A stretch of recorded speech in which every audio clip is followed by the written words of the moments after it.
Seeing a narrowing market, the market's actually trading at a pretty high valuation, too, about 22 times forward earnings. I want to ask you, how do you play this market with the narrowing trend that we're seeing? And also, it seems like tech has just kind of rose back to dominance and leadership. Yeah, I think that we feel that it has risen back to dominance right now, but that's the biggest risk in the market right now, this over-concentration in tech. And we saw this with NVIDIA, which is already in correction territory. So we really feel that going into 2025, investors should start to take this opportunity and broaden their scope a bit. All right, so broaden your scope out a bit. I do have to ask, so we have a Fed decision coming up tomorrow. The cut, widely expected. I think if you look at the CME Fed Watch tool, it's like 95% of traders expect to get that quarter-point cut. But there's a lot of talk if we're going to see a hawkish pause or a dovish pause, or we definitely get a pause in January. Doesn't that change the thesis on some of these cyclical sectors, the idea that the rate cut path is not going to be as straight as we previously thought, and there may be less cuts next year than previously thought?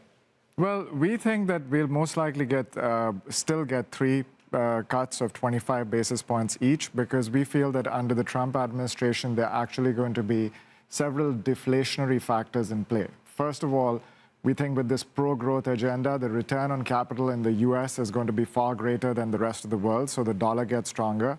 I think with greater use of artificial intelligence, we'll start to see productivity increases. And Trump is very serious about scaling back on government expenses with the appointment of Elon Musk. All these factors, in our opinion, are deflationary, so we potentially will see 3 rate cuts next year as well. Aadil, in all fairness, this is a little bit contrarian, the idea that we're going to see a weaker dollar, the dollar weakening, especially with the idea of tariffs and some of their protectionism. Wouldn't that lead the dollar to be stronger? And then on the back end, the idea of cutting government spending. I mean, a lot of people have gone into D.C. saying they're going to cut government spending. It's a longer-term agenda. It's a longer-term plan. What about the bond market? Don't you see them possibly reacting? Wouldn't that impact some of these cyclical trades if we saw, the quote-unquote bond vigilantes kind of, make their voices heard and we saw yields rise?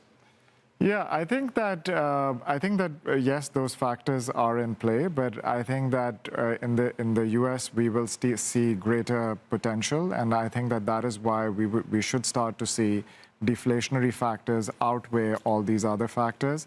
And I think that for that reason, investors should try to de-risk their portfolio and improve the breadth in their overall portfolio. All right, so I want to talk to you about that. So you're saying you want your customers, your clients, to de-risk their portfolios. At the same time, you're saying now is not the time for index investing.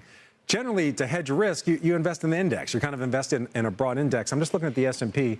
Obviously, if you want to invest in it, that's the SPY. There's some other products, but widely used SPI. The median target for the S&P next year is 6,600 after 2 years of a bull market. That's like a 7-8% rise. The EPS estimate is 14% growth. Why wouldn't you just park your money in the index and let it ride? Because if this actually happens, this is really good. What other way is there to play the market if you're saying you're trying to avoid an over-concentration in tech, that you can get these kind of returns as opposed to just putting your money in an index fund? Just what's the other way?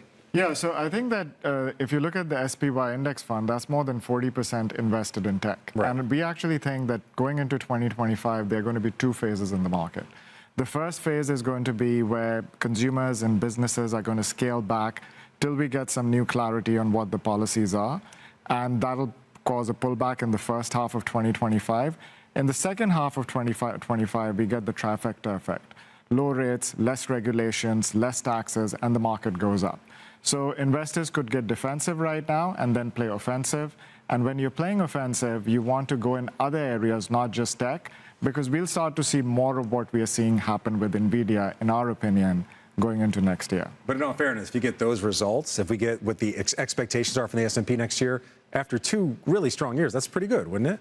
Wouldn't it be? Yeah, it would be good, but okay. We also feel that there's more potential in areas like financials, utilities, energies, which we feel will outperform the tech sector. All right.